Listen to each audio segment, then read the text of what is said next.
शिवरात्रि पर भगवान शिव पार्वती की शादी हुई थी, इसलिए इस पर्व को भगवान की विवाह वर्षगांठ के रूप में मनाया जाता है। भगवान शिव से जुड़ी कई ऐसी बातें हैं जिनके बारे में आप नहीं जानते। इस कहानी में कई रहस्य छिपे हैं, आइए जानते हैं। माँ काली के चरणों में नीचे मुस्कुराते हुए शिव भगवान शिव महादेव माँ काली के चरणों के नीचे भी मुस्कुराते हैं।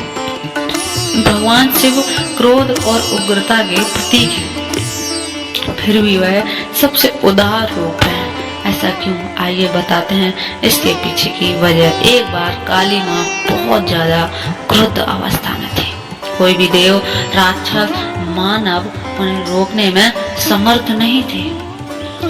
तब सभी ने माँ काली को रोकने के लिए सामूहिक रूप से भगवान शिव का स्मरण किया। महाशक्ति जहाँ जहाँ कदम रखती वहाँ वहाँ विनाश होना निश्चित था। भगवान शिव ने भी यह अनुभव किया कि यह महाशक्ति को रोकने में समर्थ नहीं है। तब भगवान शिव ने भावात्मक रास्ता चुना और उन्हें रोकने पहुंचे। भोलेनाथ माँ काली के रास्ते में लेट गए।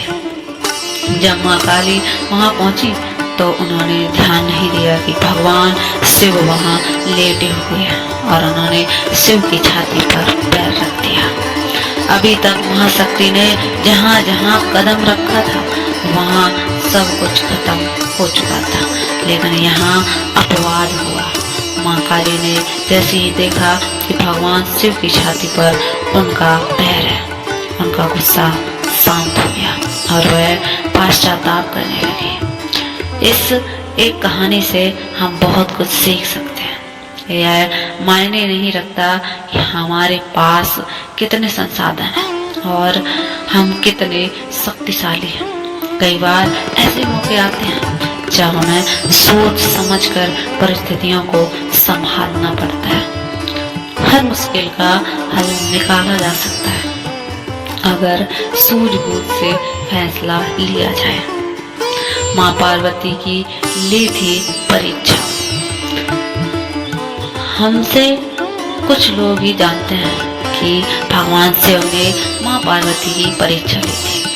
पार्वती माँ से विवाह करने से पहले भगवान शिव ने परीक्षा लेने की सोची। भोले के ब्राह्मण का रूप धारण किया और पार्वती के पास पहुँच गए। उन्होंने पार्वती माँ से पूछा कि वह भगवान शिव जैसे भिखारी से विवाह क्यों करना चाहती है जिसके पास कुछ भी नहीं है। यह सुनकर पार्वती माँ क्रोधित हो गई। उन्होंने कहा कि वह शिव के सिवा किसी और से विवाह नहीं करेंगी। उनके इस उत्तर से भगवान शिव प्रसन्न हो गए।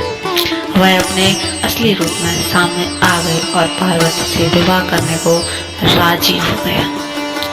इसलिए पूरे शरीर पर भस्म लगाते हैं शिव। भगवान शिव पूरे शरीर पर भस्म लगाए रहते हैं। शिव भक्त माथे पर भस्म का तिलक लगाते हैं। शिव पुराण में इस संबंध में एक बहुत ही दिलचस्प कहानी मिलती है। एक संत था तो खूब तपस्या करके शक्तिशाली हो चुका था। वह केवल फल और हरी सब्जियां, पत्ते ही खाया करता था, इसलिए उसका नाम प्रंगद पड़ गया। अपनी तपस्या के जरिए उस साधु ने जंगल के सभी जीव जंतुओं पर नियंत्रण स्थापित कर लिया था। एक बार अपनी कुटिया की मरम्मत के लिए लकड़ी काट रहा था, तभी उनकी अंगुली कट गई।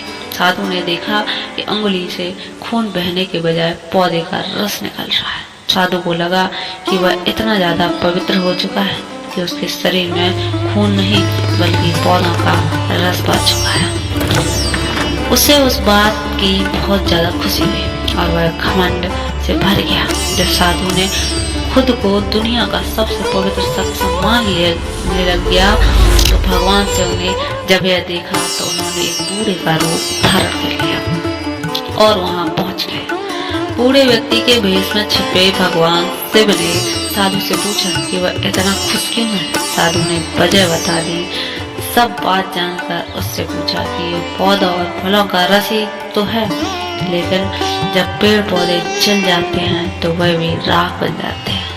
अंत में केवल राख ही शेष रह जाती है। बूढ़े व्यक्ति का रूप धारण करे शिव ने तुरंत अपनी उंगली काट कर दिखाई। उससे राख निकली। साधु को एहसास हो गया कि उनके सामने स्वयं भगवान खड़े हैं। साधु ने अपनी अज्ञानता के लिए क्षमा मांगी। ऐसा कहा जाता है तब से ही भगवान शिव अपने शरीर पर भस्म लगाते हैं ताकि उनके भक्त इस बात को हमेशा याद रखें कि शारीरिक सौंदर्य का अहंकार न करें बल्कि अंतिम सत्य को याद रखें।